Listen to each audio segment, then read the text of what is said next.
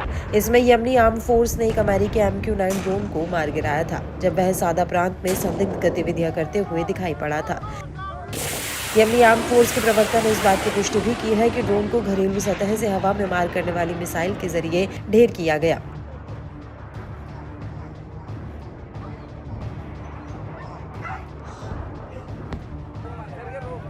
उस दौरान उन्होंने कहा था कि गाजा के समर्थन में यमनी बलों के सैन्य अभियानों की शुरुआत के बाद से मार गिराया जाने वाला ये अपनी तरह का 7वां ड्रोन है। यमनी सैन्य मीडिया ने MQ-9 ड्रोन के मलबे का फुटेज भी जारी किया था जिसे यमनी सशस्त्र बलों ने सादा के ऊपर मार गिराया था। इससे पहले 29 मई को यमनी बलों ने एक MQ-9 ड्रोन को मारिब में मार गिराया था। इससे पहले इसी मॉडल के एक अन्य ड्रोन को 21 मई को अल बायदा प्रांत के ऊपर सतह से हवा में मार करने वाली मिसाइल से भेद डाला था। 17 मई और 8 मई को भी हूती लड़ाकों ने मारिब के ऊपर अमेरिकी MQ-9 ड्रोन मारने का दावा किया था। इससे जुड़े कई वीडियो भी शेयर किए गए थे। मालूम हो कि यमन में निगरानी के लिए अमेरिका सालों से MQ-9 ड्रोन का इस्तेमाल कर रहा है। गौरतलब है कि ईरान से मिसाइलों की मदद के चलते हूती आसमान में हमला करने और अमेरिकी हथियारों को गिराने की क्षमता हासिल कर चुके हैं।